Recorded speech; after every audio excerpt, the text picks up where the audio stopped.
Bueno, muy buenos días a todos los estudiantes y a todos los docentes de la zona Caribe que están presentes en la Escuela de CACEN del programa de Fundamentos de Economía.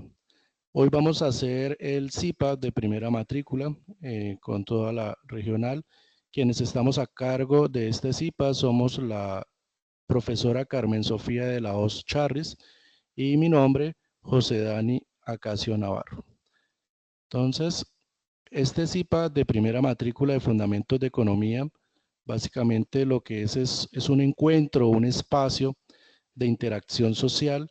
Lo que se espera es que hagamos un proceso de integración, de reflexión, de comprensión, de análisis con relación a la disciplina que hoy nos convoca, que es la ciencia económica, y que de alguna manera tengamos elementos tanto conceptuales y de apoyo para revisar algunos temas, ya sean comunitarios, de desarrollo regional, en los que el estudiante pueda integrarse de manera continua de acuerdo a la formación que se está brindando, que se está impartiendo. El propósito es que ustedes como estudiantes estén en la capacidad de reconocer los conceptos fundamentales y básicos de la economía. Para ello, pues hay unas unidades temáticas que se abordaron dentro de la web conferencia. Sin embargo, la idea es que profundicemos el día de hoy muchos de estos elementos para que ustedes tengan una mayor conocimiento y manejo de los mismos para poder resolver la guía de actividades. El primer tema es la economía como ciencia, entonces es pensarnos y repensarnos desde la ciencia económica a partir de sus diferentes líneas de pensamiento y principalmente manejar cuáles son esos principios de la economía desde un autor que el que estamos utilizando, Gregory Mankiw, quien dice o consolida los principios de la economía en 10. Si ustedes encuentran otro autor que dice los principios de la economía son 11, otro autor que diga que son 9, otro autor que diga que son 8, el número no es relevante. Lo importante es los conceptos que se trazan alrededor de los principios de la economía. Mankiw los clasifica en 10.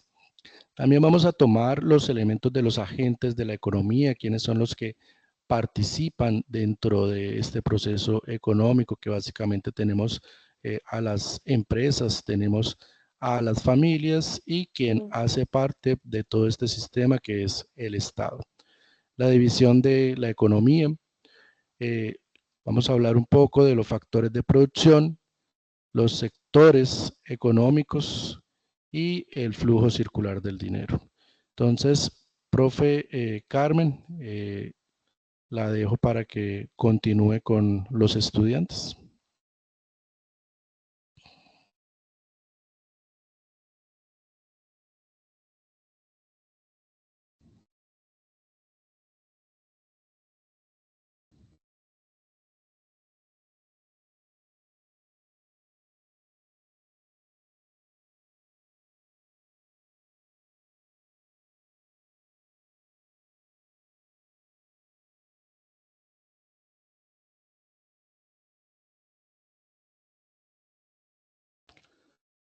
La profe no está, se nos desconectó. Sí, mi profe, vamos a darle continuidad. Ella está conectada, pero no sé. Vamos a ver. Perfecto. Bueno, entonces vamos a hacer el primer ejercicio, ¿sí? La primera Ya, dinámica. ahora sí me escucha, tenía el micrófono cerrado, porque iba a Listo, mi hablarles un profe. poquito de pronto en la anterior diapositiva, profe, que me Sí. da pie, sí, para decirles a mis apreciados estudiantes que toda esta temática fue tratada en la web conferencia por nuestra directora y nuestro codirector, la profe Natalie y el profe Carlos. ¿Qué hay en la diferencia entre la web y del CIPA? Porque tienen mucha confusión. En la web se trata toda la temática. Allí no se les va a resolver los ejercicios. Se les está dando todo el conocimiento previo para que ustedes se enfrenten a esa actividad de la tarea 2, que es la ciencia económica. Entonces tienen que mirar todo ese proceso. El CIPAS acá, como lo había explicado un compañero, es una interacción social donde pueden actuar los docentes con los estudiantes y también ustedes como estudiantes entre sí pueden hacerlo. En esta temática que ustedes están viendo aquí, están con la división de la economía. Entonces, en esa división, ustedes van a mirar que van a tratar de la economía positiva, normativa, van a encontrar también microeconomía, macroeconomía. Toda esa temática, ustedes la van a estudiar y la van a poner en práctica cuando ustedes están realizando su tarea 2. Estamos viendo los factores de producción. Yo quisiera escuchar cuáles son esos factores de producción. A ver, ¿quién me dice cuáles son esos factores de producción?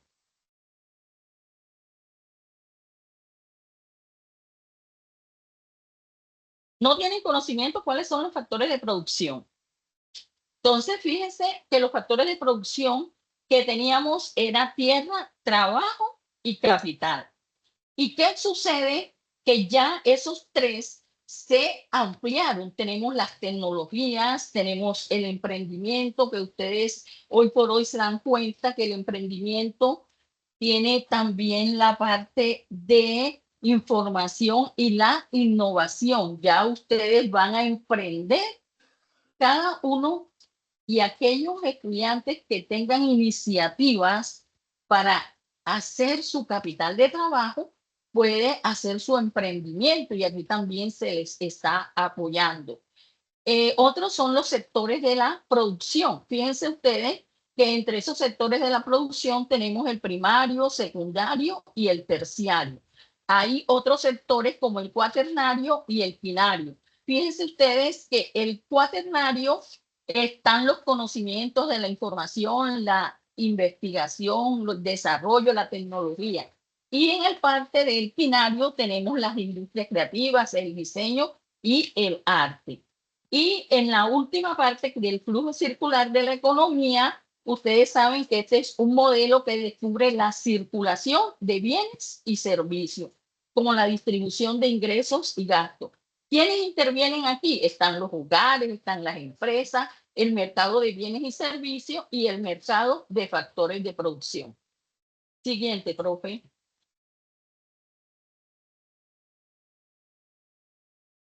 Entonces vamos a realizar este ejercicio. El link se lo copian en el chat, profe, para que ellos vayan realizando el ejercicio. Ya fue compartido. Ah, bueno, listo. Entonces vamos a realizar este ejercicio.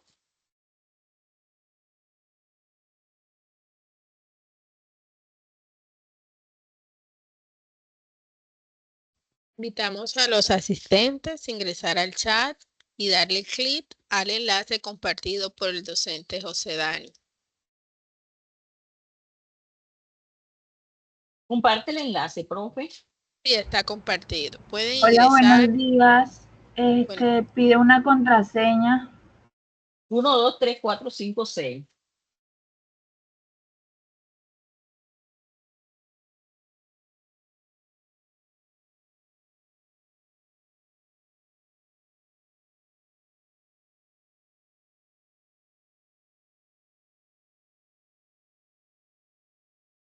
Nos confirman, por favor, si han Están- ingresado. Si están realizando el ejercicio, cuáles son sus gustos.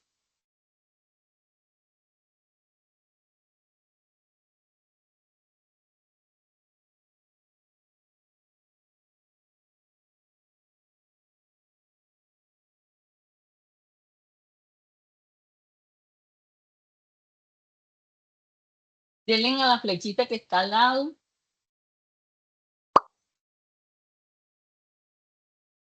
Entonces, fíjense que aquí lo están invitando a disfrutar de un espacio ameno donde ustedes puedan conocerse mejor, descubrir sus intereses en común y crear conexiones que hagan su experiencia en el curso más agradable. Entonces, inicien, por favor.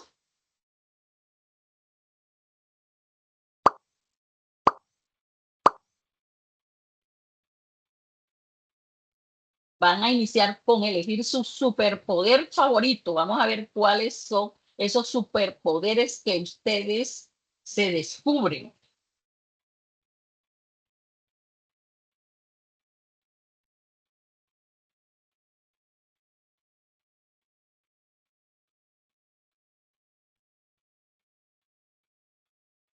Y envíen la respuesta. Fíjense que algunos, buena elección, y allí les está marcando cuántos puntos y cuánto porcentaje tiene en cada uno de ellos. Obsérvenlo. Terminaron.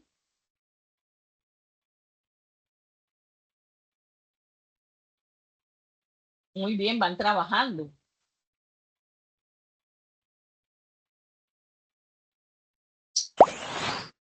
Vemos que el teletransporte, muchos les encanta ese, ya me doy cuenta, ese superpoder. Es el que más porcentaje en el momento lleva.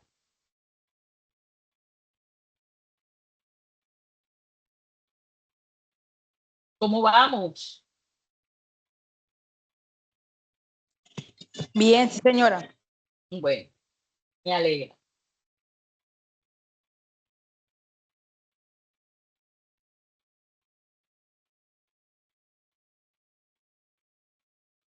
En viajar al futuro y volver al tiempo, quieren algunos volver atrás. Están ahí, estamos empatados. Entonces, se dieron cuenta cada uno qué es lo que más le agrada hacer. Entonces, aquí lo pudieron apreciar y podemos seguir.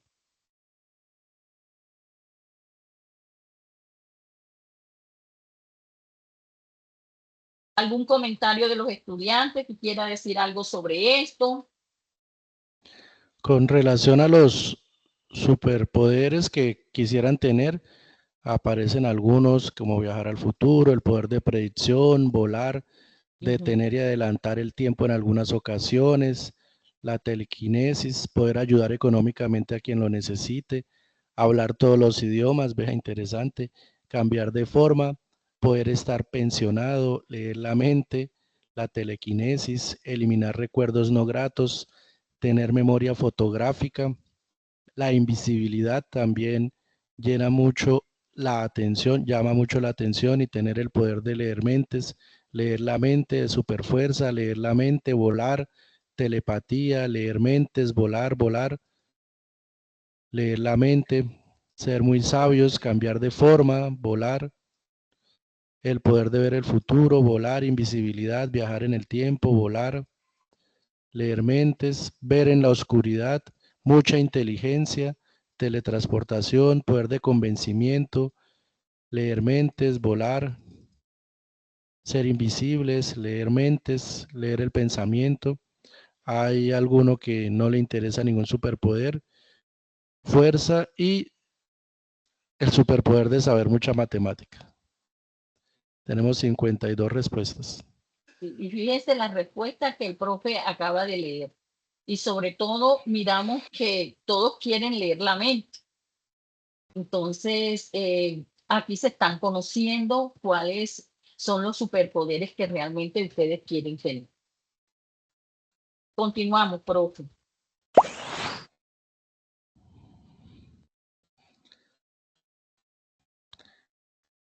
Esta pregunta va en línea con cuál es el género musical favorito. Cada uno debe escoger. Tenemos pop, rock, blues, hip hop, reggaetón, música electrónica o música colombiana.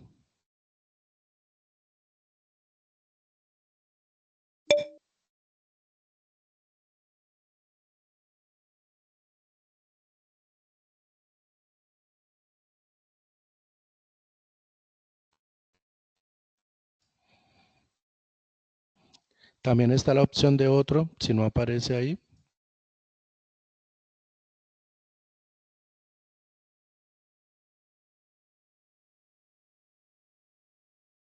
Va muy bien, tenemos 45 votos. Ahora el profe da la... ¿Cuál es la música? ¿Qué más están ustedes con ello? Está reñido entre música colombiana y pop.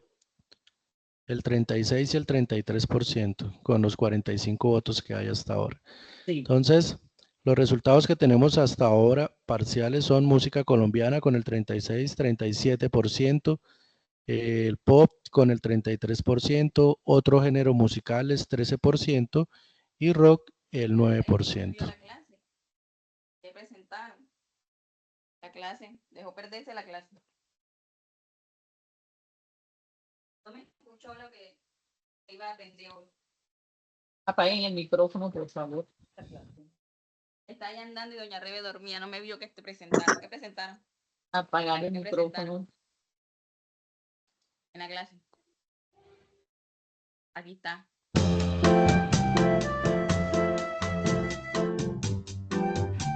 Yo no escucho tampoco.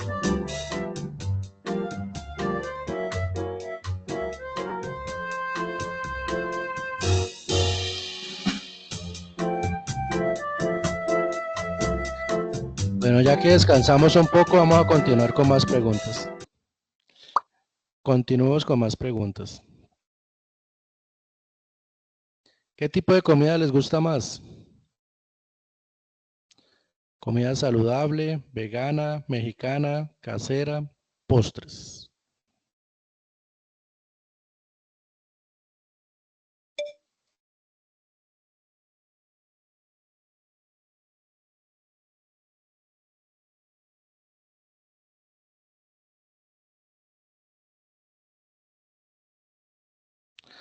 Bueno, esos votos fueron súper rápidos.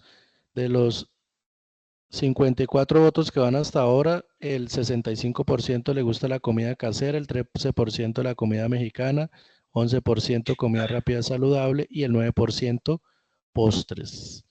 Bueno, nos estamos conociendo.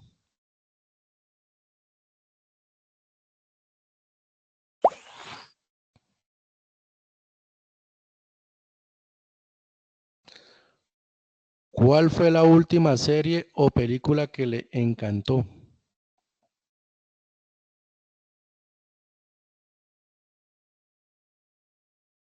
Van a escribir la respuesta.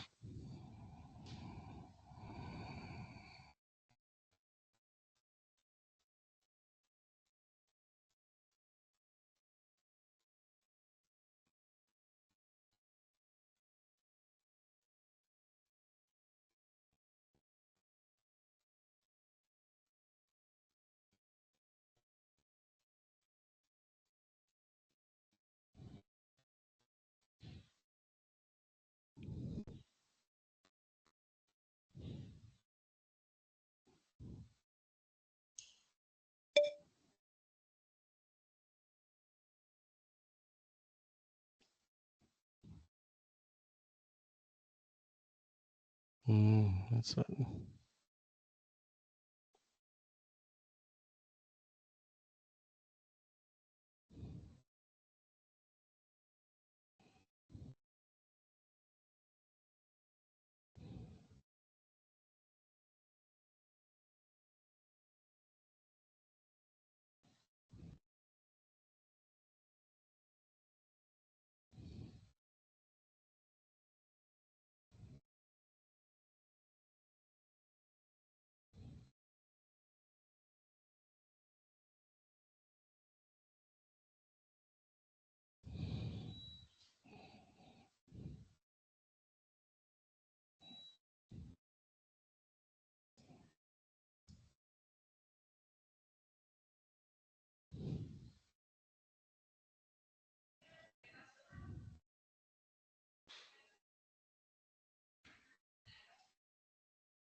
¿Cómo disfrutan el tiempo libre?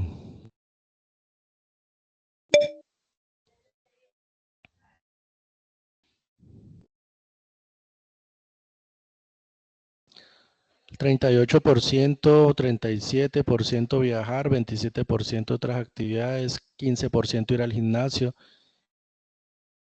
15% hacer deporte. Pues si sumamos ir al gimnasio a hacer deporte nos da el 30%. Muy saludables todos.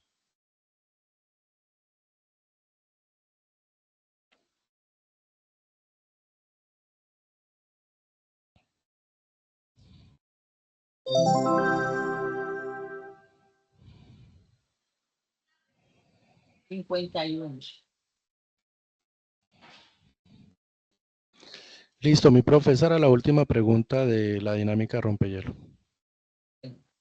Siguiente, profe.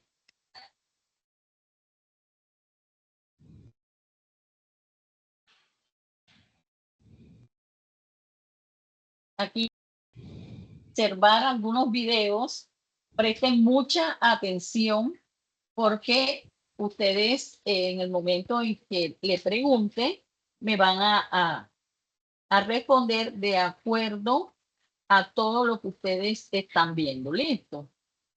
Iniciamos, profe.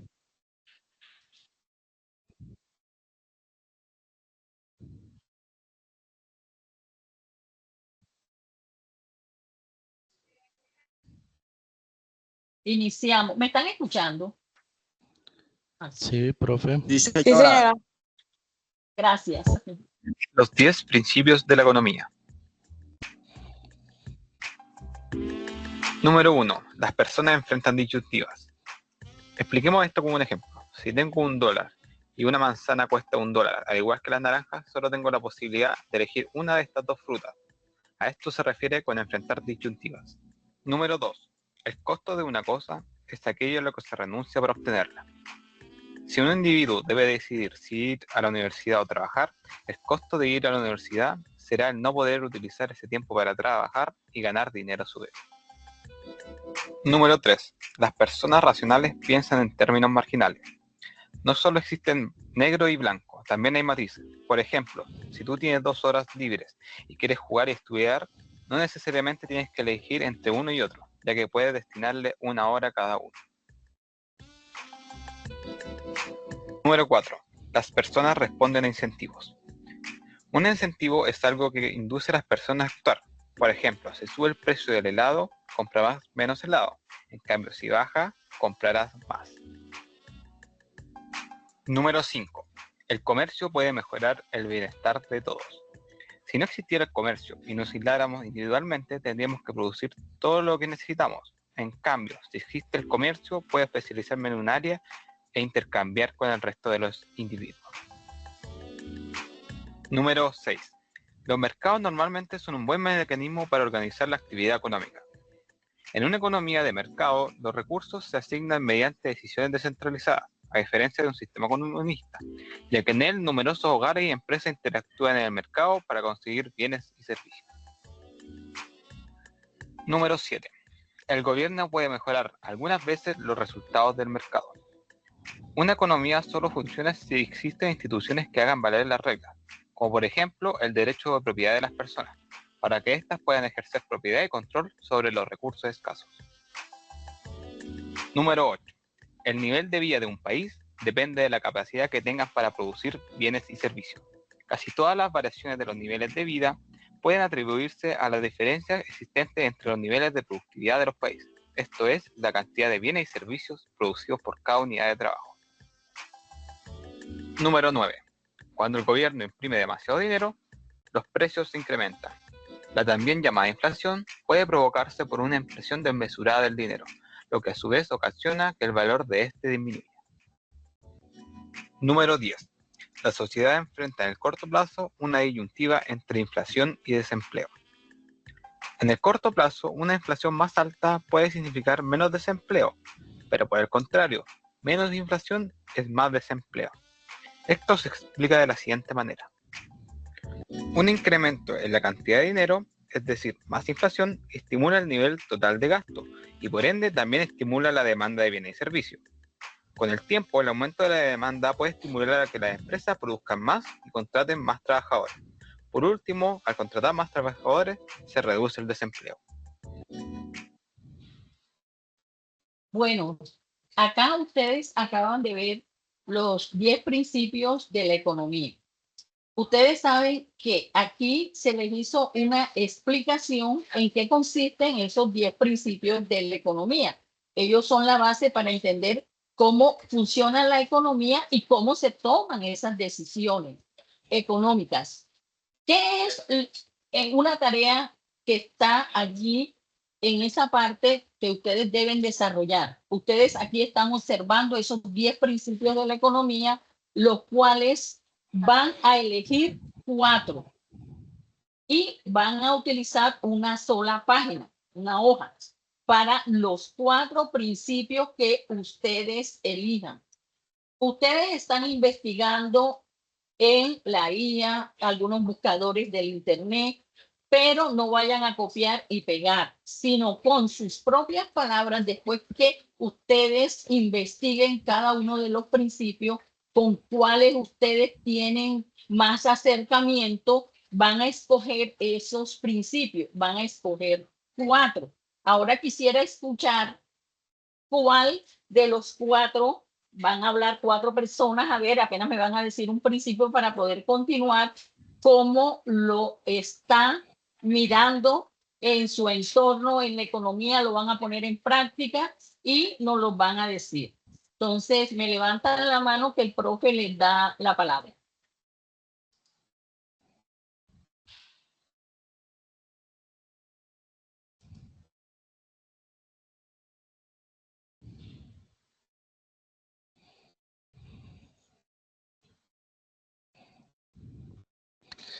Ninguno se anima. Un principio. Jesús Enrique. Buenos días a todos, ¿cómo están? Buenos días. Bueno, uno de los principios que escogí fue de las personas racionales piensan en términos marginales.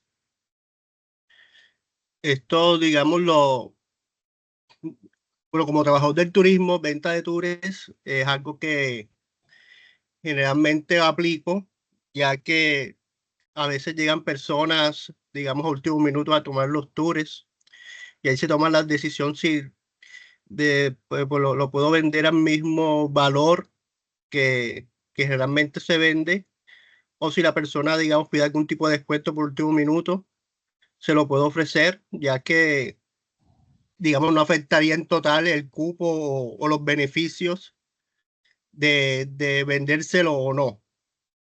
Entonces, realmente esas personas que llegan a último minuto pueden tener ese descuento. Muy bien. Aquí tú vas a mirar, sí, cuál va a ser la ganancia y cuál va a ser la pérdida. Porque ustedes, en los momentos en que ustedes, empresa, como usted dice, que está en la parte del turismo y está ofreciendo paquetes y está haciendo de pronto ofertas que le llamen la atención al cliente, al turista, él va a escoger y va a realizar esa actividad. Otro, por favor.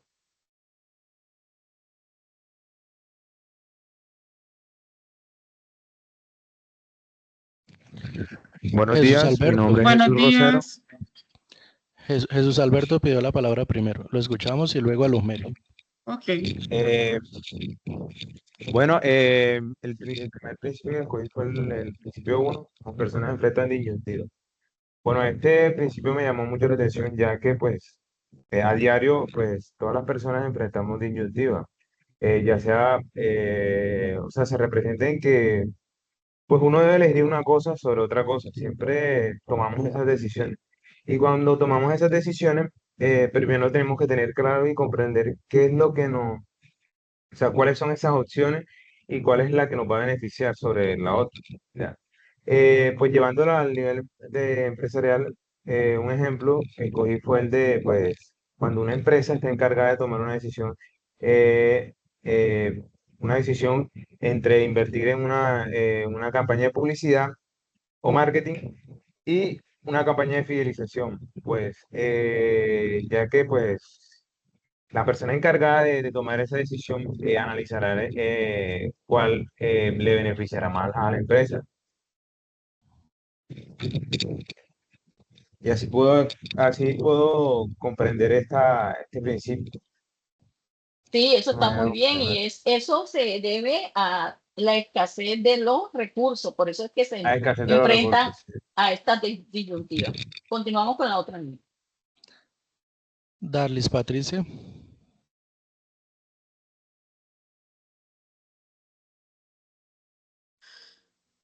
Buenos días, tutores y compañeros. El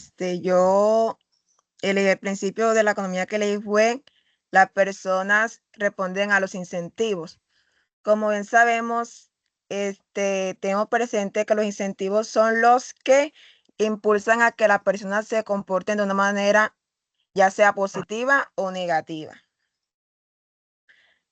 Como ejemplo, yo elegí un ejemplo básico muy común de acá a la costa, el coco. Vemos que si el valor del coco llega a incrementar, todas las personas deciden utilizar menos coco, así como el productor decide sembrar más matas de coco, aunque esto beneficia al productor, a nosotros como consumidores nos afecta. ¿Por qué? Porque tendríamos menos posibilidad de poder consumir este producto.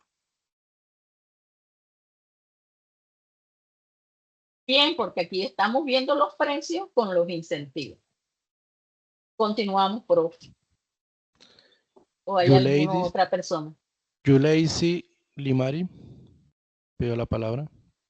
Buenos días, profesores y compañeros. Bueno, dentro del video pude ver, me llamó la atención sobre el nivel de vida de un país, o la calidad de vida depende mucho de lo que es la capacidad de producir bienes y servicios que le permitan al país satisfacer las necesidades de la población en general.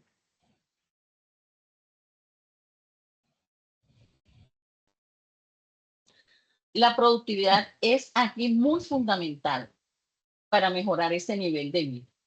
Entonces, muy bien. ¿Algún otro o continuamos, profe?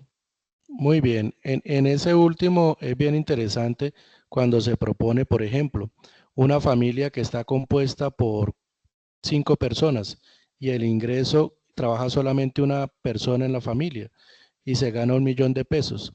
Al distribuir ese 1.000.000 de pesos entre las 5 personas, daría un ingreso promedio per cápita por persona de 200.000. Pero si en la familia son 5 personas y las 5 personas trabajan y cada uno aporta 5 millones de pesos, el ingreso total de la familia sería mucho más. Entonces, al dividirlo entre el número de personas que componen la familia, pues el nivel de vida de esa familia va a ser mucho más alto. Entonces, ese principio lo podemos tomar en términos macros o en términos agregados para entender la dinámica de un país, o también si queremos aterrizarlo a nuestras familias o a nuestros hogares, podemos ver y podemos entender cómo aumentando los ingresos de los que cada uno aporta, entre todo mejoramos la calidad de vida de la familia. Muy bien. Pido la palabra a Karin Marcela. Hola, sí, buenos días a todos. Yo quisiera participar con el hecho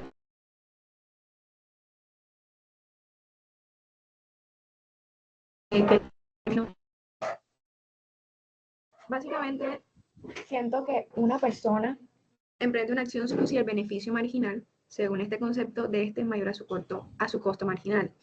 El beneficio marginal se produce cuando consumir más unidades de un producto aporta, entre comillas, mayor felicidad al consumidor.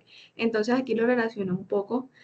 Si nosotros somos personas racionales, ¿por qué, por ejemplo, estamos dispuestos a pagar más por unos diamantes o el oro que por una botella de agua? Cuando el agua es algo que necesitamos y en realidad los diamantes y el oro no. Entonces me basé en que el mercado básicamente nos vende el agua así como necesaria, pero como hay mayor abundancia en la producción de este bien, su costo no es tan elevado. En cambio, cuando la producción de, por ejemplo, diamantes o oro es escasa, esto nos lleva a nosotros a tener el pensamiento de que es más valioso obtener una sola unidad de este mismo. Entonces podemos ver que factores como el precio, la producción y la manera en la que se vende en el mercado y cómo toman las decisiones las personas sí influye muchísimo en la economía como tal, porque es que el valor de una botella de agua aquí en Colombia, al valor de una botella de agua en África, nunca va a ser el mismo. Las necesidades cambian completamente.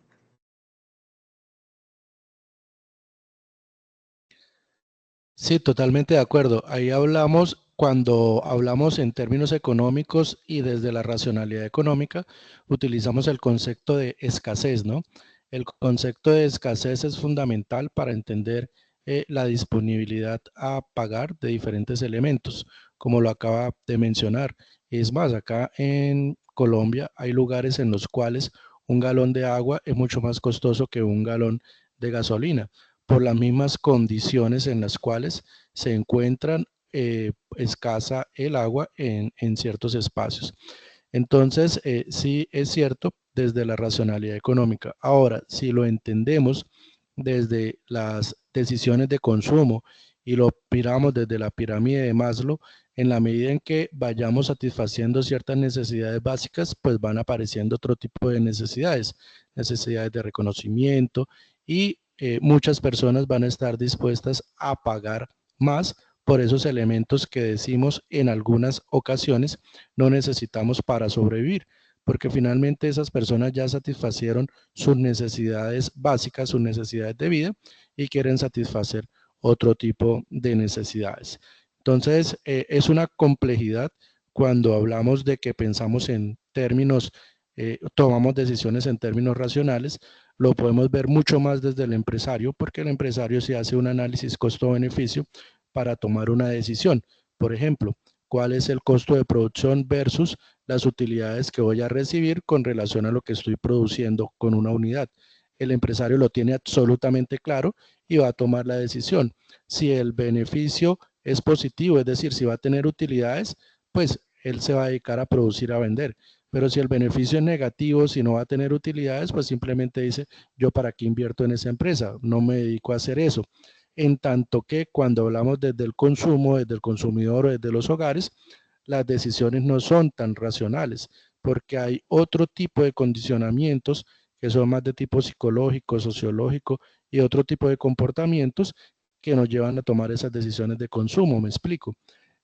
Nosotros los hombres, por ejemplo, cuando nos vamos a comprar un par de zapatos, no nos vamos con una tablita de Excel haciendo el análisis costo-beneficio con relación a lo que yo estoy comprando en términos de cantidad de materiales, comodidad y eso versus lo que voy a invertir en dinero. En muchas ocasiones tomamos la decisión por el gusto, por el color, porque el zapato está de moda.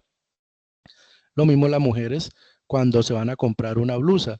Finalmente no se llevan su tablita de Excel para hacer el análisis costo-beneficio, sino la decisión de compra en muchas ocasiones va a ir condicionada es, por ejemplo, por la moda, lo que más se utiliza o lo que se está viendo en ese momento en el mercado.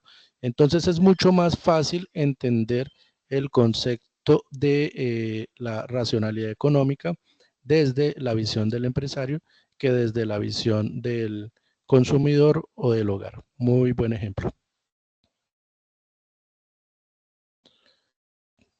Bueno, vamos a continuar, profe, o alguna otra recomendación. No, aquí por ejemplo, fíjense que la niña explicó muy bien y de esa manera es que ustedes van a realizar esta actividad. Van a escoger 4 y explicarlo con ejemplo y eso que hicieron está muy bien. Entonces vamos a continuar, profe, que siguiente.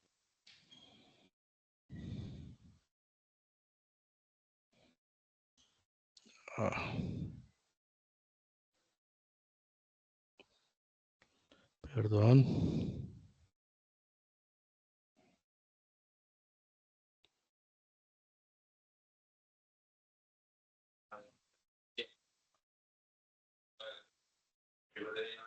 Y él quedó por el tipo de para interés.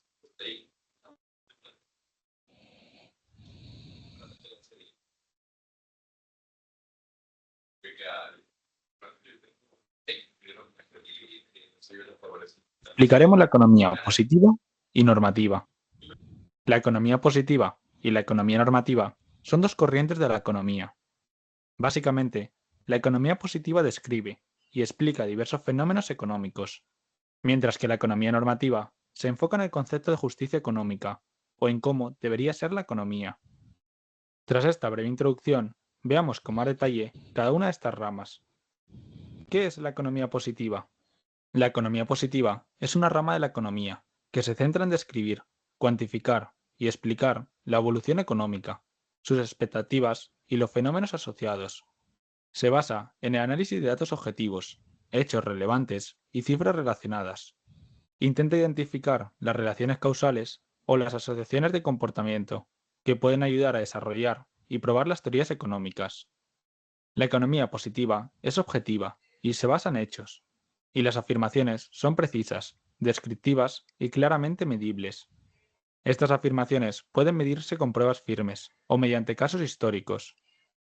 En la economía positiva no hay margen para la opinión, de ahí que se la conozca también como economía pura o economía descriptiva. Ejemplos de economía positiva serían: en España, la inflación del IPC fue del 2% en enero de 2021. En México, la tasa de desempleo aumentó un 2% en 2020.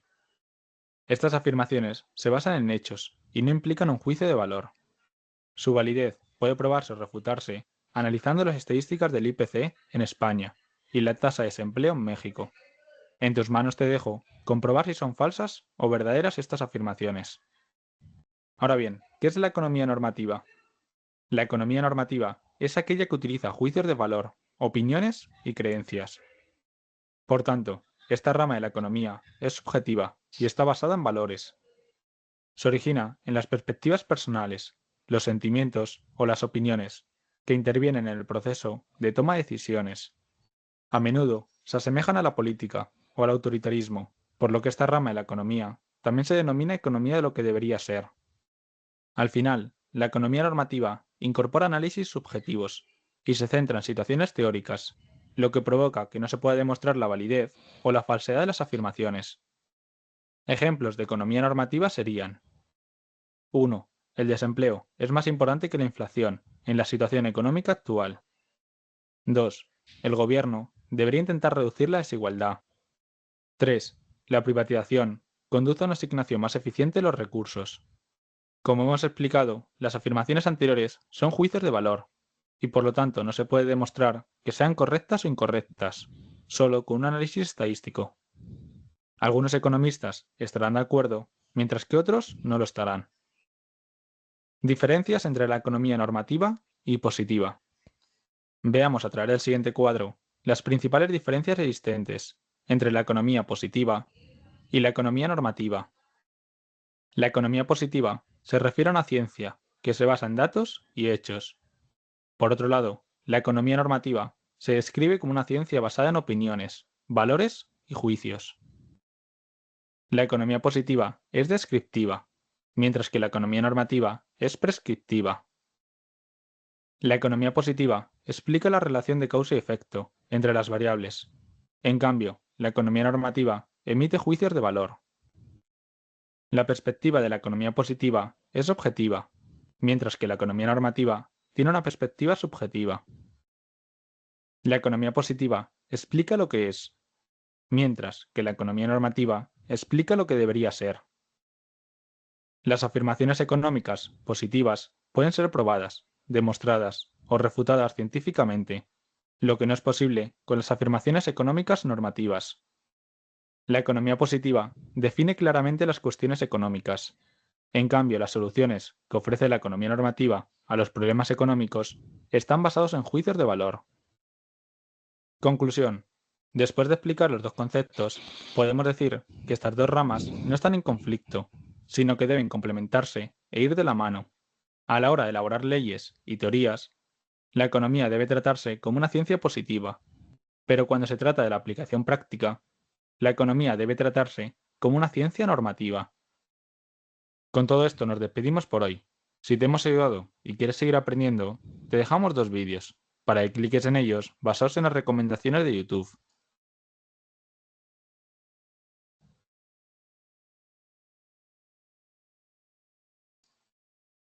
Bueno, acabamos de ver el video, quiero escucharlos. ¿Qué opinan ustedes sobre esa diferencia de economía normativa y positiva? Entonces, quiero escuchar.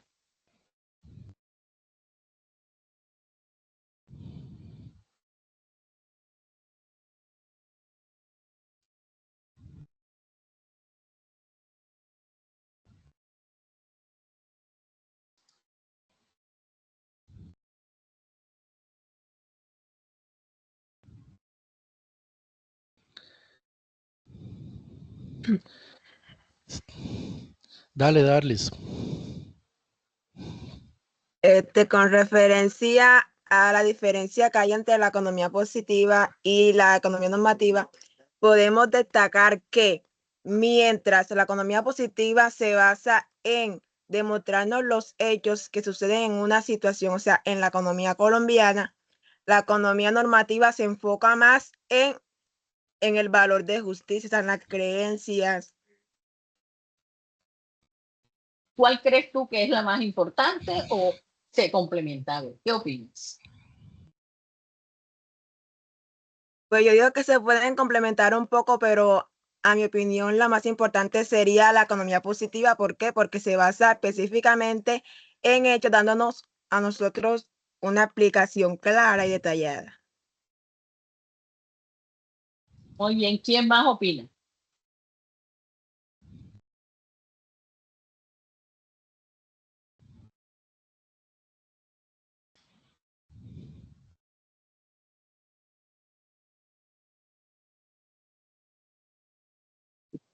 Buenos días, compañeros y tutores. Pues Buenos días. concepto, pues la economía positiva pues, se relaciona tal como es, sin juicios de valores, ¿sí? Y la economía normativa pues analiza más a fondo sobre en sí lo que es la economía, tanto en canasta familiar como a nivel nacional e internacional. Y pues hay muchas opiniones y recomendaciones que allí nos enfocan para llegar a un término más aceptado. En sí, esa pues es mi opinión. Gracias. Muy bien.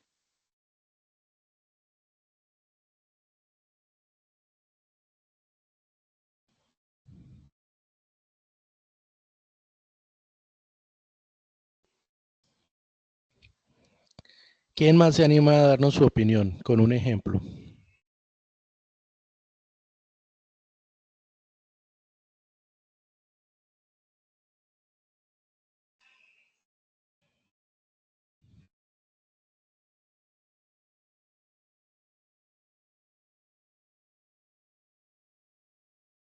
Un ejemplo pues sería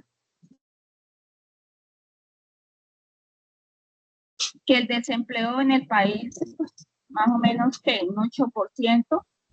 Entonces en la normativa sería que el gobierno debería reducir el desempleo. Muy bien. Debería el desempleo aumentando así pues el gasto público. Este sería pues, Muy bien.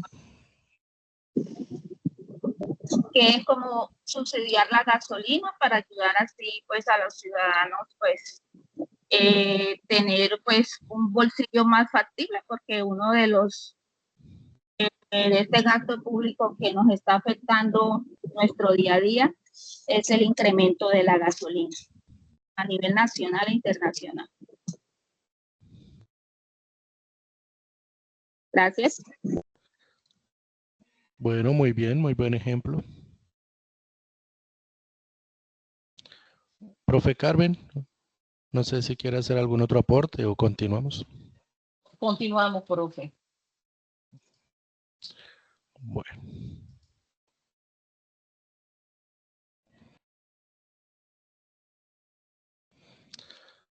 El tercer elemento es el flujo circular de la economía. Vamos a mirarlo por medio de otro video.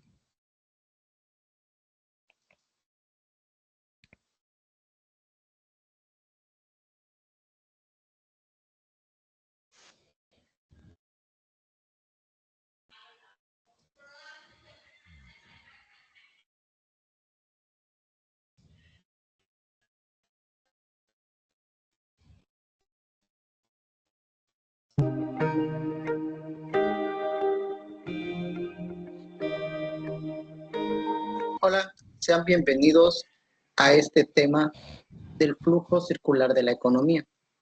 El flujo circular de la economía es un modelo que expresa el funcionamiento de la actividad económica dentro de una economía de mercado. El flujo circular es un modelo económico que pretende explicar cómo se relacionan los agentes económicos, las familias, que son los consumidores, las empresas, son los productores, y el sector público o Estado. Entonces, este modelo nos ayuda a comprender de qué manera estos tres agentes interactúan en la economía. Para ello, vamos a tomar algunos supuestos en cuenta. El primero es que se trata de una economía cerrada, es decir, no hay exportaciones y no hay importaciones. Las familias gastan todo su ingreso. No hay mercados financieros. No hay comercio internacional. El primer agente económico de este modelo son las familias o los hogares. El papá, la mamá, los tíos, los hijos. Esta familia son los propietarios de los factores productivos, la mano de obra, las tierras, el capital. El segundo agente económico son las empresas. Son aquellos que se encargan de producir bienes y servicios para que consuman las familias. Este modelo toma en cuenta dos mercados. El primero es el mercado de bienes y servicios, que es aquel lugar donde se ofrecen y se demandan productos o servicios que son producidos por las empresas. Es decir, en este lugar hay una compraventa o un intercambio, ¿no? Las familias compran, las empresas venden. El segundo mercado es el mercado de factores de producción. En este mercado hay una demanda y una oferta de factores productivos, de tierras, de trabajos o de capital. El esquema del flujo circular de la economía toma también en cuenta dos flujos. El primero es el flujo de insumos y productos. Este flujo simboliza el momento en que las familias venden sus factores productivos a las empresas y éstas las utilizan para producir bienes y servicios. El segundo flujo es el flujo monetario o del dinero. Entonces, las familias son los propietarios de los factores productivos, la tierra, el trabajo, el capital. Estas familias ofrecen sus productos en el mercado de factores de producción. A su vez, las empresas obtienen o demandan esos factores productivos que ofrecen las familias en el mercado de factores de producción. Esto para producir bienes y servicios, como ropas, tenis, electrodomésticos, alimentos o cualquier tipo de bien o servicio. Posteriormente, las empresas ofrecen sus productos en el mercado de bienes y servicios. Es decir, ahora van a vender lo que ellos producieron en este mercado. Y las familias van al mercado de bienes y servicios y compran productos que las empresas venden en este mercado. Las familias pues compran esos bienes y esos servicios. Esto es en lo que se refiere al flujo de insumos y productos. Ahora vamos con el flujo monetario o flujo del dinero. Para ello, nuevamente empezamos con las familias. Las familias tienen que comprar bienes y servicios en el mercado de bienes y servicios. Para ello, las familias tienen que desembolsar y esto viene siendo un gasto. Las empresas, por su parte, como vendieron sus productos y sus servicios en este mercado, esto viene siendo un ingreso, dado que ya vendieron sus productos. Ahora, con este ingreso, las empresas reinvertirán su dinero para producir más bienes, ropa, calzado, electrodoméstico, por el cual ocuparán más factores productivos, más mano de obra, más tierras, más capital. Entonces, las empresas tendrán que pagar en el mercado de factores de producción salarios, rentas, alquileres. Este gasto que hacen las empresas para las familias viene siendo un ingreso. Con este ingreso, las familias o los hogares vuelven a consumir bienes y servicios y volverán a gastar otra vez en el mercado de bienes y servicios. Y así se hace nuevamente el flujo circular. Ahora se integra un tercer agente económico al flujo circular de la economía, que es el sector público o el Estado. El Estado tiene una función más compleja dentro de este modelo, dado que ahora va a interactuar con los dos agentes económicos y con los dos mercados. El Estado recauda impuestos. Las familias tienen que pagar impuestos por ofrecer sus factores productivos y las empresas pueden pagar múltiples impuestos dependiendo de lo que produzcan. Pero el Estado retribuye de alguna manera ese ingreso o ese dinero. A las familias, por ejemplo, le hacen pagos por transferencias. ¿Qué son los pagos por transferencias? Son gastos en seguridad social, programas sociales, de seguros de desempleo, becas a estudiantes. Y a las empresas el Estado los apoya con subsidios para que produzcan más, subsidios al campo, subsidio a diferentes sectores. El Estado tiene que jugar un papel de productor cuando las empresas o cuando el mercado no distribuye eficientemente los recursos. Entonces, el Estado es un consumidor y un productor al mismo tiempo. Por lo tanto, el Estado va a consumir productos para su funcionamiento, lo que le va a implicar pues un gasto en este mercado de bienes y servicios. Cuando el Estado es un productor, cuando el Estado produce bienes públicos, va a ocupar factores productivos. Entonces el Estado tendrá que gastar en salarios, en rentas que le ofrezcan las familias en el mercado de factores de producción. Bueno, pues este es un modelo básico para entender el flujo circular de la economía. Si lo quisiéramos hacer más complejo, podríamos meter el sector externo, el sector financiero, y eso haría más complejo todavía este modelo del flujo circular de la economía.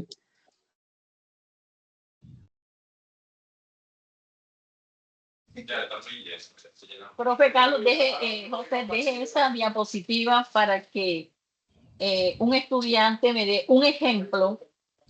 Fíjese cómo funciona el flujo circular de la economía y cuáles son los agentes que intervienen en ese flujo circular. Mire que están los hogares, que vienen siendo las familias, están las empresas, están los mercados de bienes y servicios y están los mercados de producción. Y sin embargo, también está el gobierno, está el Estado. Entonces, yo quiero escuchar a uno de los estudiantes que me explique con un ejemplo este flujo circular de la economía.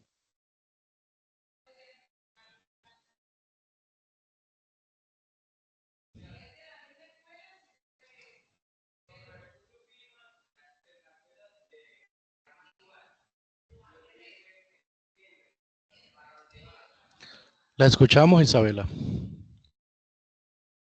Buenos días. Bueno, lo que yo entendí del video principalmente fue que hay tres personas importantes que influyen en ese flujo circular de la economía, lo que es la empresa, las familias o la persona que consume y el Estado. ¿Cómo funciona este flujo? Pues la familia tiene principalmente una necesidad, pongámosle los productos básicos que son como del consumo de día a día, ¿sí? Ellos tienen esa necesidad. Ellos van a los factores de producción, que sería como los supermercados, las industrias, y estas industrias le compran a las empresas que ellas distribuyen todo lo que son la venta de los bienes, los servicios y esto.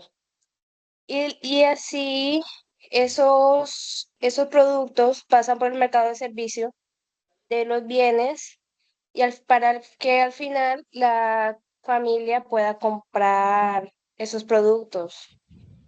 Entonces, el otro flujo monetario, que es del dinero y así, va a ser la vuelta al revés. La familia paga al mercado de bienes, el mercado le paga a las empresas le pagan al mercado de factores de producción y ese ingreso llega a las familias. Aquí el Estado interviene más que todo para recaudar impuestos, ya sea de la familia o de la empresa, y el Estado también ayuda a las familias y empresas. Por ejemplo, a la familia le pueden dar una ayuda económica, los subsidios, igual también a la empresa, que son subsidios para ayudar a la manufactura. Y también puede ser un agente de consumidor o de producción hacia los mercados de bienes y los mercados de factor de producción. Bueno, muy bien. Vamos a poner un ejemplo de una familia que va a comprar una nevera. Entonces, la familia lo que va a hacer es dirigirse al mercado de bienes y servicios. Va a ir a un supermercado, va a ir a un lugar donde vendan neveras. Hubo una empresa que fabricó esa nevera y desde luego la llevó al mercado de bienes y servicios. La familia llega al mercado de bienes y servicios con el dinero para comprar la nevera. La familia se lleva la nevera del mercado de bienes y servicios a su hogar y del mercado de bienes y servicios la empresa que fabricó la nevera va a obtener unos ingresos. Con los ingresos que obtiene la empresa, pues va a pagar los factores de producción. ¿Cuáles son los factores de producción? Tierra, capital, trabajo. Bueno, vamos a poner un ejemplo. Va a pagar los salarios de los trabajadores. Entonces, con todos los ingresos que obtiene la empresa, pues va a pagar los salarios, va a pagar los impuestos, va a pagar los créditos, va a pagar todo lo que necesite pagar. Ahora, vamos a suponer que la familia no compró la nevera de contado, sino que la hizo por medio de un crédito. Entonces, la familia tiene la nevera en su casa, pero la familia no está pagando el crédito. Entonces, ¿qué hace la familia? Pues él está utilizando la nevera, ellos no tienen ningún inconveniente, pero la empresa necesita recaudar el dinero porque le vendió la nevera a crédito. Entonces, ¿qué hace la empresa? Se dirige al Estado. El Estado también brinda seguridad, confianza por medio de servicios para que siga y continúe el flujo circular del dinero. Entonces la empresa se dirige al Estado para que el Estado actúe como un árbitro, como un mediador entre el problema que tiene la empresa y la familia, porque la familia no le quiere pagar la nevera a la empresa y de esta manera por medio de un juzgado, por medio de una conciliación, por medio de diferentes actos administrativos, el Estado hace que la familia pague a la empresa o que la familia devuelva el objeto, que en este caso la nevera, a la empresa. Bueno, y pues desde luego la empresa vuelve a obtener sus bienes o obtiene sus ingresos para poder continuar y seguir pagando. Vamos al caso contrario. La familia compró la nevera de contado y se le averió la nevera. La empresa dijo que le daba 1 año de garantía, pero la empresa no le dio la garantía a la familia. ¿Qué hace la familia? Entonces la familia se dirige al Estado, va a la Superintendencia de Industria y Comercio, va a las entidades que tenga que ir para hacer valer los derechos de garantía que la empresa le ofreció. Entonces ahí el Estado le está ofreciendo también servicios a los hogares para que ellos sigan confiando en el mercado y sigan comprando y se mantenga ese flujo de dinero. Y a la empresa hace que esta empresa pues cumpla con lo pactado con la familia. Entonces la empresa tendrá que indemnizarla o la empresa tendrá que cambiarle la nevera o la empresa tendrá que arreglarle la nevera para que continúe el flujo del dinero. Ahora vamos a mirar el mercado de factores de producción. Entonces en la familia hay una persona que trabaja en la empresa. ¿Qué está haciendo la familia? Está vendiendo su trabajo a la empresa. De esta manera la empresa por medio de los salarios que le paga a esa familia, pues la familia va a obtener ingresos para que con esos ingresos se convierta un gasto, pueda pagar la nevera y ese mismo dinero pues va a ingresar a la empresa por medio de las compras. El Estado va a recibir dinero de impuestos de la familia, impuestos de las empresas, también va a recibir impuestos del mercado de bienes y servicios, por ejemplo, cuando cobran el impuesto del IVA, va a recibir impuestos del mercado de factores de producción también, y el dinero siempre va a estar circulando de la familia al Estado, del Estado a la familia, de la familia al mercado de bienes y servicios, del mercado de bienes y servicios a las empresas, de las empresas a las familias, y en esa medida la economía permanece en un flujo constante de dinero. ¿Qué sucede en las crisis económicas? Entonces, en las crisis económicas lo que sucede es que se corta el flujo de dinero. Entonces, si queremos generar una crisis económica, pues simplemente que las empresas no paguen los salarios a las familias.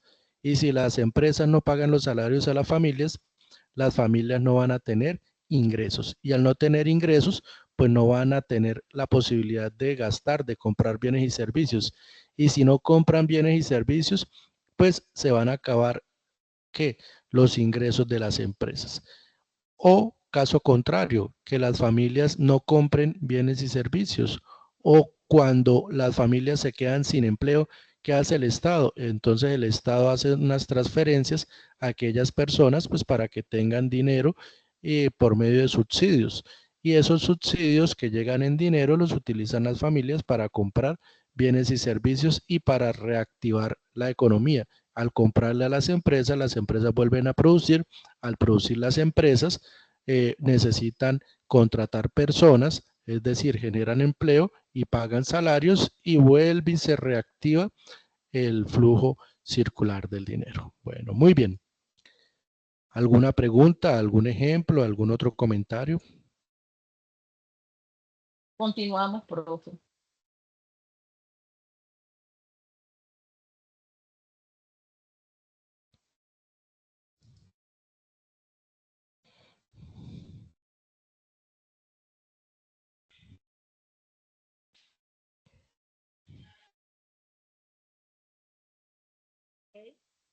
¿Tienes alguna pregunta?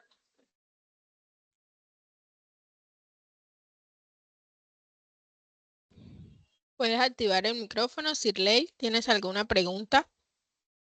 Escucha. Sí, muy buenos días, tutores y compañeros. Escuchando al profe lo que está hablando ahorita del flujo del dinero, pues sí, ahí nos damos cuenta que el dinero es prácticamente un círculo vicioso, ¿no? Él entra, sale, circula, vuelve, lo tomamos en las manos, compramos, vendemos. Mi pregunta, bueno, no sé cómo formularla bien, no sé si de pronto me entiendan lo que quiero saber. ¿Cómo se hace para que el dinero entre llegue a nuestras manos? O sea, tengo entendido que el Banco de la República es quien fabrica el dinero.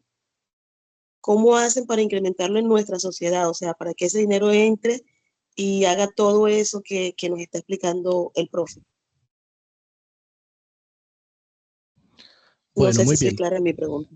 Sí, sí, sí. Primero, en primer lugar, debemos entender el dinero como una forma de cambio, ¿sí? Entonces lo entendemos como papel moneda. En este momento lo conocemos como billetes y como monedas. Antes se utilizaban otros medios de pago. Entonces se utilizaban bienes escasos. En algún momento se utilizó la plata, en algún otro momento se utilizó el oro, en algún otro momento se utilizaba la sal, ¿sí? Que eran elementos escasos y era por medio de lo cual se podía tener un patrón para poder hacer intercambios. Ahora, con relación a la pregunta concreta y puntual, el Banco de la República es quien fabrica la cantidad de dinero necesaria para que haya este flujo constante en la economía. Entonces es el emisor principal o el emisor inicial. El Banco de la República baja este dinero a la banca comercial.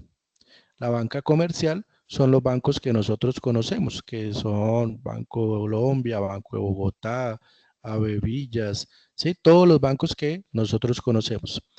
Este dinero puede llegar a los hogares por medio de créditos, por medio de préstamos, pero también ese dinero va al gobierno y el gobierno lo transfiere a las personas por medio de subsidios o también lo transfiere por medio de compras.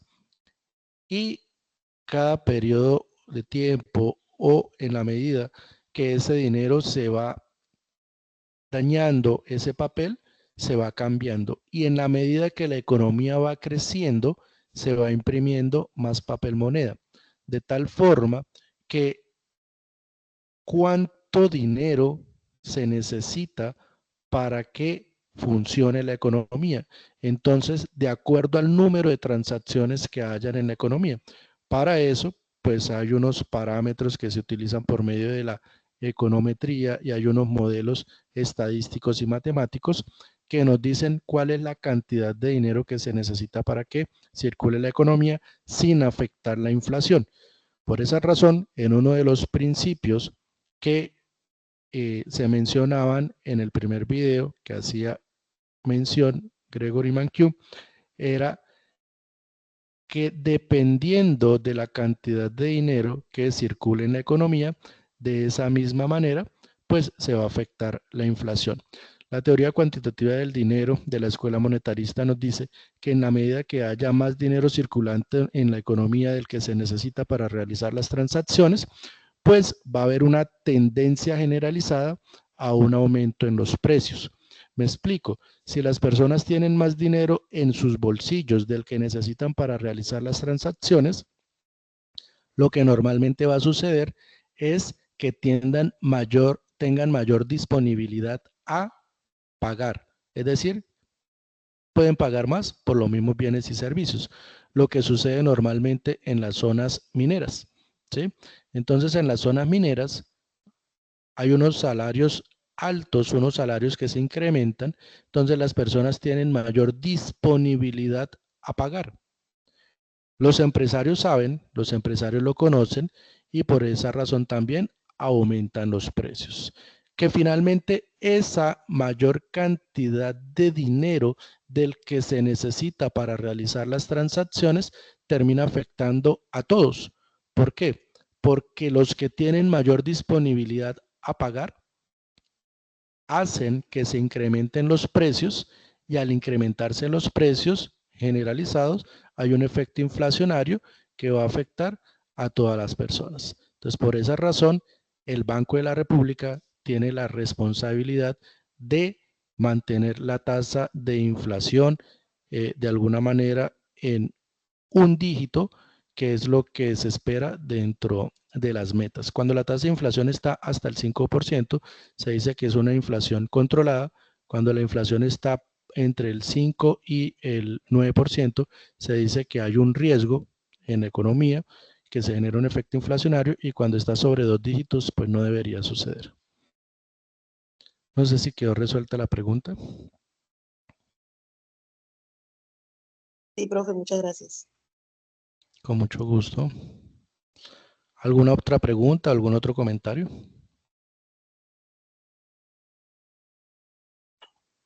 Profe, buenos días, profe. Muy buenos días.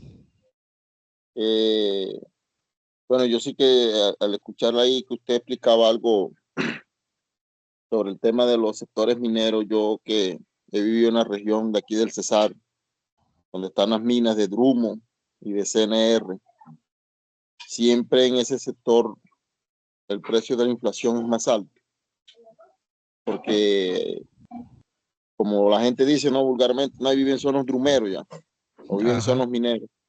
Entonces, y el flujo de economía es bastante alto ya. Se consume, se vende duro, se venden productos muy, más que todo del sector agropecuario, ¿no? Se venden los productos de la canasta familiar, es el tema de consumo de alimentos.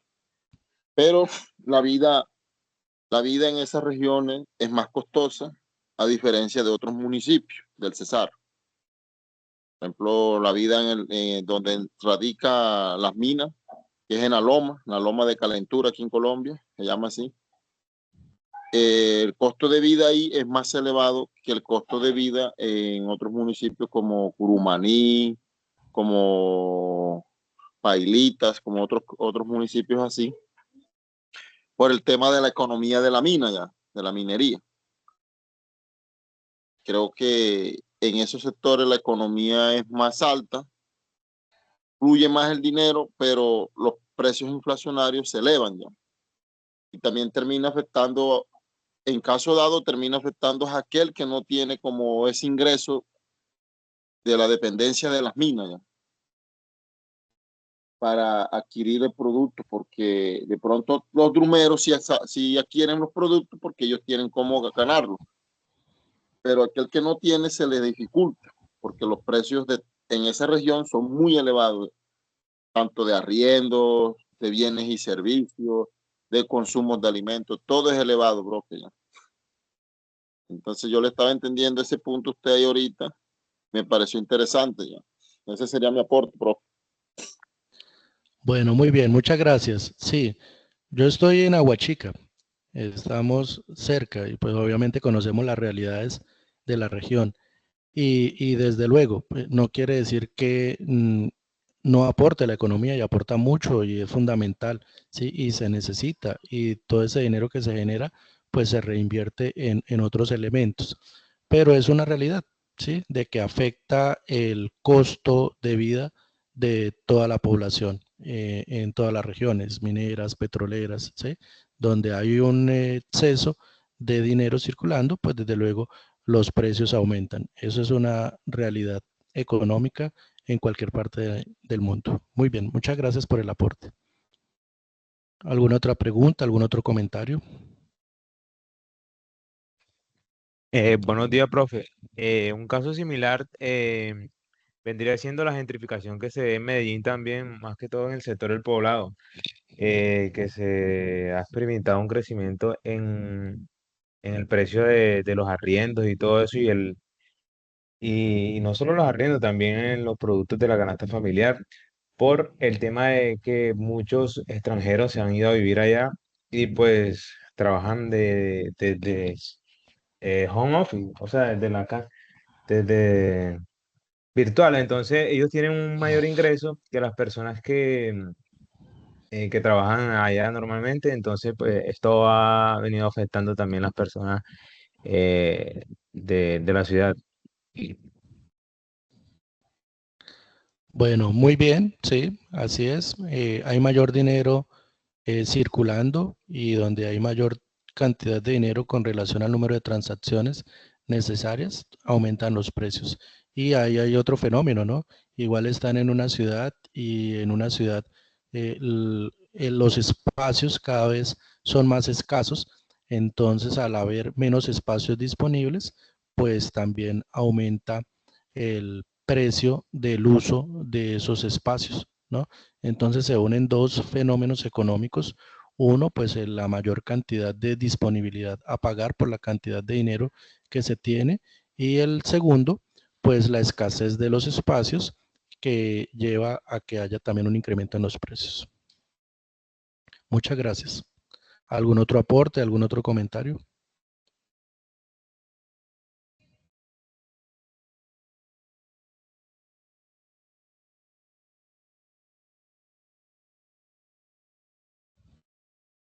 Bueno, muy bien. Continuamos, profe Carmen. Sí, señor, con el recurso interactivo. Sí, ya lo compartí por el chat.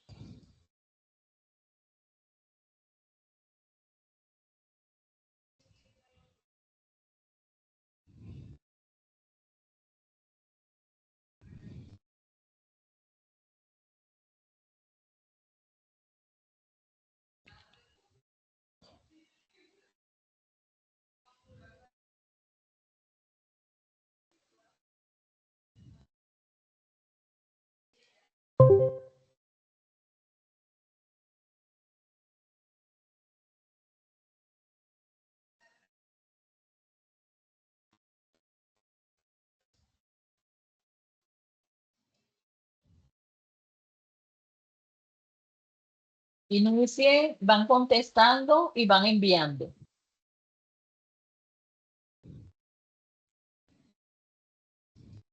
¿Para qué sirve la economía?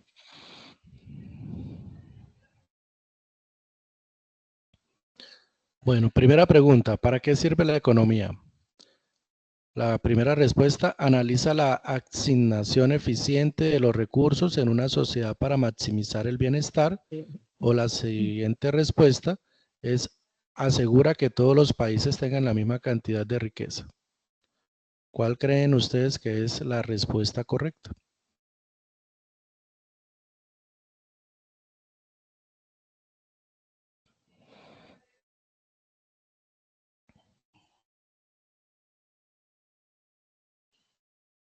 Bueno, voy a responder.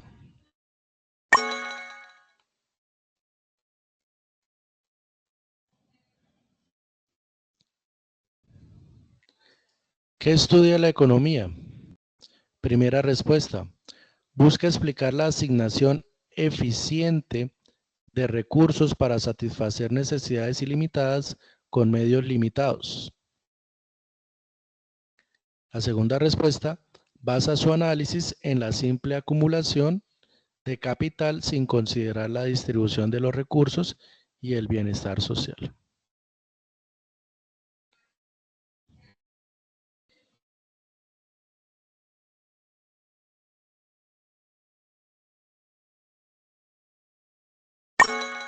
Listo. Listo, muy bien.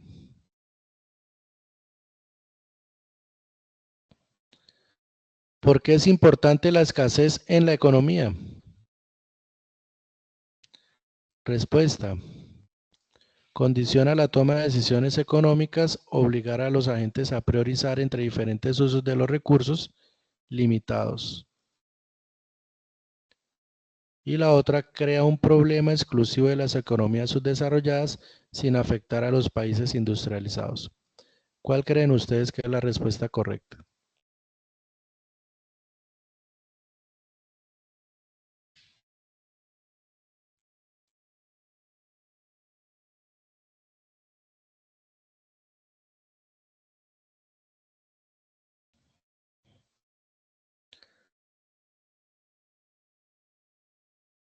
Condiciona la toma de decisiones.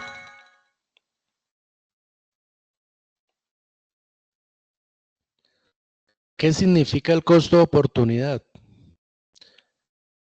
Primera respuesta, define únicamente el costo monetario de un bien o servicio sin considerar otras variables. La otra respuesta, determina el valor de la mejor alternativa no elegida cuando se toma una decisión económica. ¿Quién se anima a responder?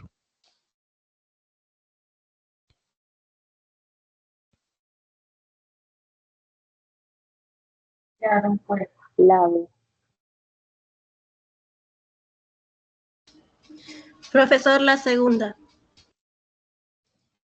Determina el valor de la mejor alternativa. Muy bien. ¿Quiénes participan en la economía? Primera respuesta, empresas, familias y el Estado como principales agentes económicos. Segunda respuesta, Profe, la el primera. flujo económico. La primera. Empresa, Muy familia y bien, Estado. muy bien.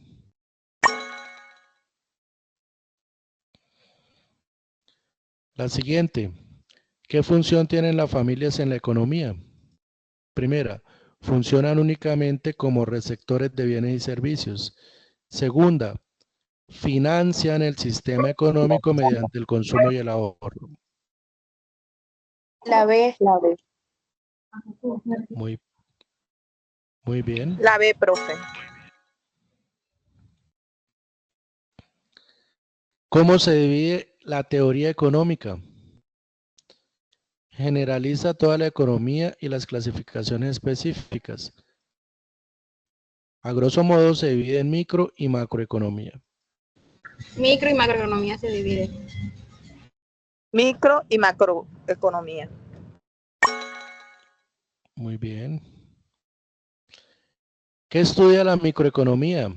Primera respuesta, habla únicamente de la inflación y el crecimiento económico. Segunda, halla la relación entre oferta, demanda y precios de los mercados individuales. Ahí es la Profe, la relación entre segunda. oferta y La demanda. segunda, profe, la B. Bueno, muy bien. La segunda, porque relaciona los precios y las cantidades en las funciones de oferta y demanda. Muy bien.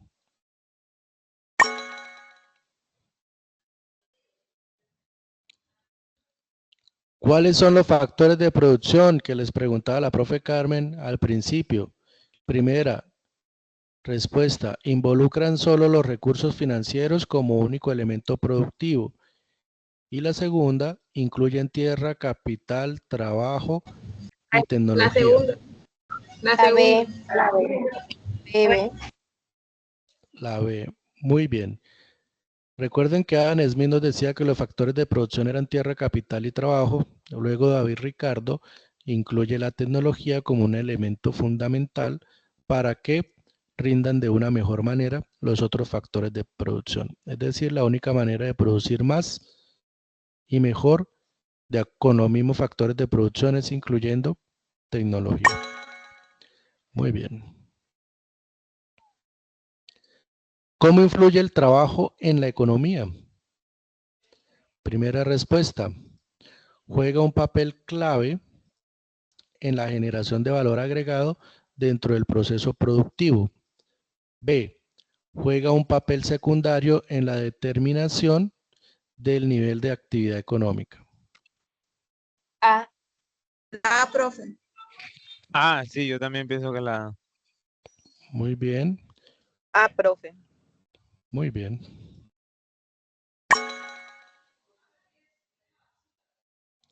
¿Cómo funcionan los sectores en la economía? A. Limitan su operación a la especialización de actividades productivas en el sector primario, secundario y terciario. Y B. Los sectores económicos operan de forma independiente, sin relación entre ellos. La A. Muy bien. Todos los sectores económicos están especializados en cada una de esas actividades y trabajan de manera conjunta. Son todo un sistema. De esa hay una pregunta bien interesante y son los restaurantes. ¿Los restaurantes son de producción o son de servicios? De servicio. Servicio. Servicio, profe. Presta un servicio. Pero al comprar los diferentes elementos y producir y cocinar un plato de comida, ¿no están produciendo? De producción y servicio. señor. ¿No? Bueno, muy bien. Pero lo que uno ve finalmente es el servicio, ¿sí? Aunque tienen ellos que elaborar algunos elementos, pero lo que le ofrecen a la persona es un servicio. Muy bien. Por esa razón se clasifica como servicio. Muy bien. ¿Qué caracteriza al sector terciario? Maneja la provisión de bienes intangibles como servicios financieros, educativos y de salud.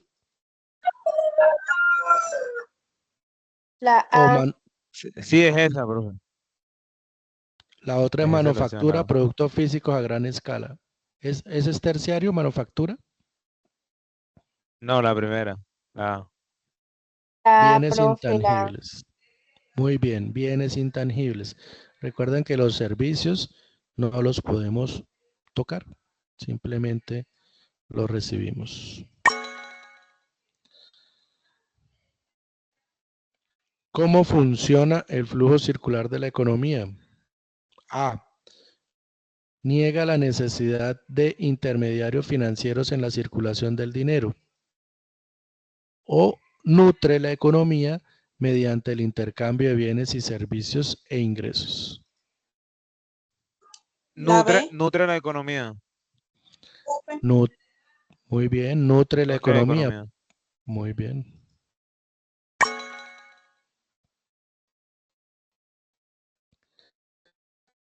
¿Los animales hacen parte del flujo circular del dinero?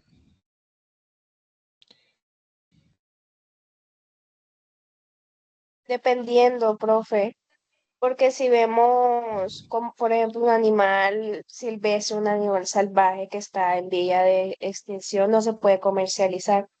Pero si vemos, por ejemplo, una vaca, una gallina, sí se puede comercializar su carne, los huevos, lo que él da. Entonces, Si se le ve como un producto para, digamos, satisfacer una necesidad básica, puede decirse que sí hace parte del flujo de la economía. muy bien, ¿no? Sí, entonces si utilizamos todos los elementos, ¿sí? Hace parte de la economía. Si es un animal salvaje, no. No lo están comprando ni vendiendo. ¿Qué papel tiene el dinero en el flujo circular del dinero? Optimiza la asignación de recursos al facilitar el intercambio de bienes y servicios, o obliga a que todo intercambio económico sea únicamente en efectivo.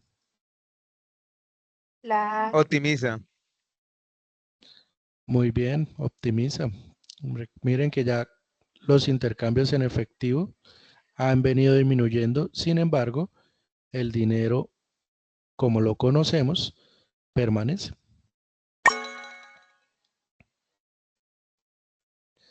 ¿Por qué es importante el comercio? Promueve el crecimiento económico al ampliar la demanda de bienes y servicios. O B, provoca desigualdades económicas sin generar beneficios. Promueve el crecimiento. Promueve.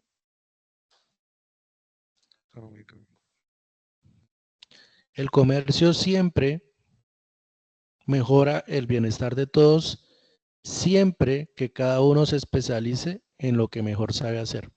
Es uno de los principios de la economía. Y hay dos condicionamientos. Mejora el bienestar de todos si cada uno se especializa en lo que mejor sabe hacer.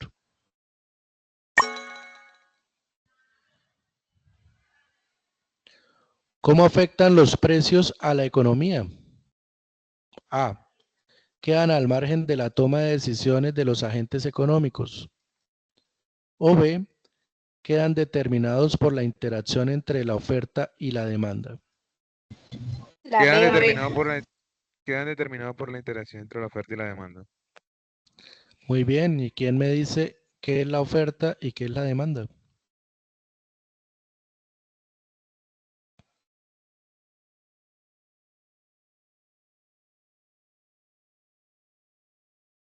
Y la demanda. Profe, la oferta es el producto que se ofrece, ¿no? Que se lleva, pongámoslo así cotidianamente, a un punto de mercado, ¿no? Y la demanda es lo que se está consumiendo, la cantidad que se está consumiendo. Profe. Si se consume mucho, si hay poca demanda o si hay poca oferta, hay un desbalance ya entre la oferta y la demanda, porque tiene que haber un punto de equilibrio para que la economía fluya bien, porque si hay mucho consumo del producto, hay escasez de ese, digamos, en el caso mío particular, que yo tengo un negocio de crear pollos de engorde, y ahorita tenemos una escasez donde estamos criando el pollo, porque no se está ofertando poco ya. No hay pollo donde nos los traen de Valledupar, no se consigue. Y se está consumiendo, harto, se está demandando pollo aquí en la región, pero no hay pollo, entonces hay un desbalance, profe. Ya. Bueno, muy bien, esa es la explicación. Cuando hablamos de oferta, estamos hablando de la cantidad de bienes y servicios que se llevan al mercado a un precio determinado, y cuando hablamos de demanda, estamos hablando de la cantidad de bienes y servicios que se consumen en ese mercado. Entonces, normalmente la oferta la asociamos con las empresas que llevan los productos al mercado a unos precios determinados, y la demanda normalmente la asociamos con los hogares, que son los que consumen esos bienes y servicios en el mercado. Y como nos decía el estudiante, puede existir, ¿sí?, un desequilibrio en el mercado de acuerdo a las cantidades de bienes y servicios. Si se llevan pocas cantidades para vender en el mercado, pues y hay un consumo alto, pues los precios van a aumentar de manera considerable. Caso contrario, cuando hay abundancia de productos en el mercado, pues los precios tienden a disminuir. Muy bien, muchas gracias por el aporte. El café. Tutor, yo pienso que de ahí es que también proviene el hecho de que a veces los almacenes o en cualquier lugar donde vamos a consumir algún bien o servicio, se usa la expresión oferta. Ellos lo que hacen es que ese producto que tienen lo están promocionando, están haciendo que se genere un poco más de consumo para que haya más demanda de ese bien o servicio. Creo que de ahí es que puede provenir el hecho de que veamos en muchos lugares no oferta, gran oferta. Va ligado a esos términos que acabamos de escuchar. Sí, y cuando se escucha ese concepto, nosotros los economistas lo entendemos como descuento, ¿sí?, o una disminución en el precio, ya sea por el número de cantidades que aumenta con relación al precio que voy a pagar por las unidades o porque hay una disminución en el precio. Cuando se utiliza la palabra oferta en mercadeo, pues ya está haciendo referencia a llamar la atención de las personas porque van a salir beneficiados con relación a lo que puedan conseguir en ese punto de venta. Pero muy bien, sí, el aporte. Muchas gracias. ¿Alguien más? ¿Alguna otra pregunta?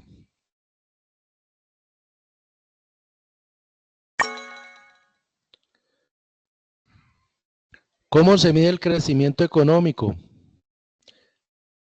Refleja la variación porcentual del Producto Interno Bruto en un periodo determinado o reduce el análisis solo a la cantidad de dinero en circulación. Profe, yo creo que la variación del PIB es importante para medir el crecimiento económico. Bueno, muy bien, muchas gracias. ¿Y quién nos quiere decir qué es el PIB? Producto Interno Bruto. ¿Y por qué bruto?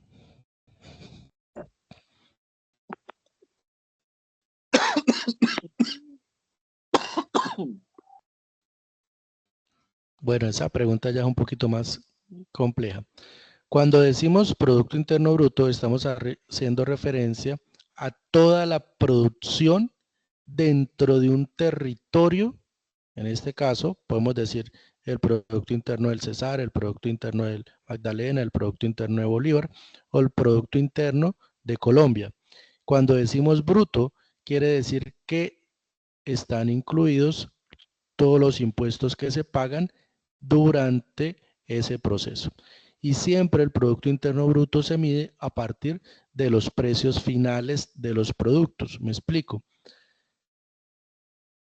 Para calcular el Producto Interno Bruto tomamos el precio de los muebles que están vendiendo en una galería, que están vendiendo en un almacén, ¿sí? Porque ahí ya va incluida la madera, ya va incluida las puntillas, ya va incluida las pinturas, ya van incluidos todos los elementos que tuvieron que utilizarse antes para producir esos muebles, ¿sí? Entonces siempre vamos es con los precios finales de los bienes y los servicios que se llevan al mercado. Muy bien. Siguiente pregunta. ¿Qué función tienen los bancos en la economía? ¿Son actores secundarios sin relevancia en la estabilidad económica de un país? ¿O suministran crédito para la inversión y el consumo facilitando el crecimiento económico?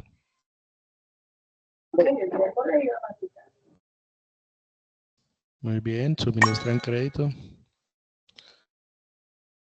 ¿Cómo afecta la inflación en la economía? ¿Tensiona el poder adquisitivo al reducir la capacidad de compra de los consumidores? ¿O termina siendo un factor irrelevante para el desarrollo económico? Menciona el poder La adquisitivo. primera. Muy bien.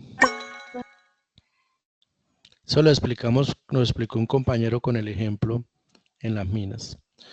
¿Cuál es el papel de la inversión en la economía? ¿Utiliza recursos solo para el consumo inmediato sin generar beneficios a largo plazo? ¿O usa el ahorro como fuente de financiamiento para la expansión de la actividad económica?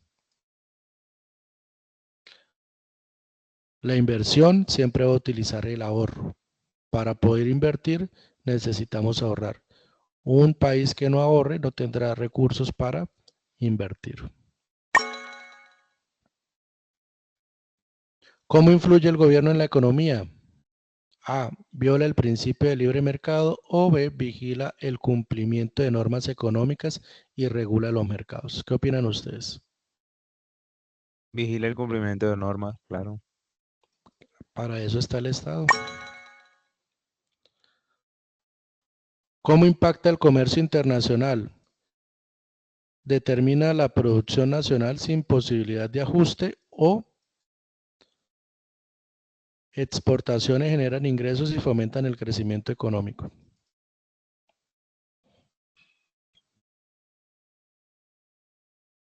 Las exportaciones generan ingresos. Desafortunadamente en nuestro país el déficit de la balanza comercial es negativo porque importamos más de lo que exportamos. ¿Por qué es importante el ahorro? A. Es una base para la inversión y el crecimiento económico sostenible. O B. No cumple ninguna función en la planificación financiera.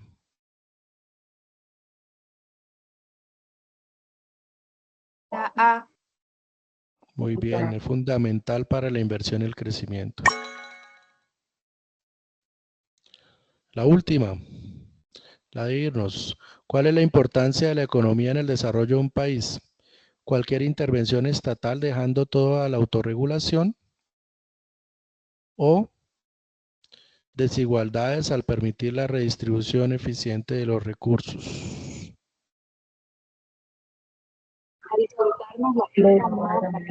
La B.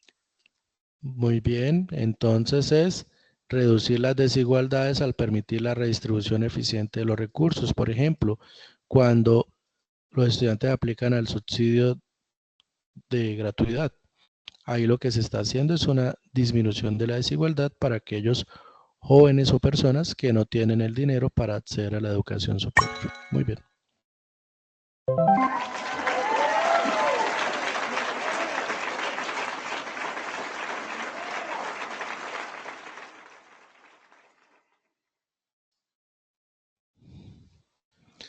Me imagino que todos pasaron.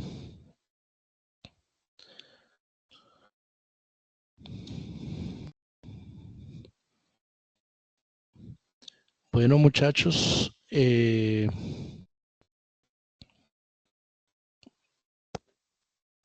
Mi profe, profe, para recordarles, sí, ya vamos a finalizar el encuentro.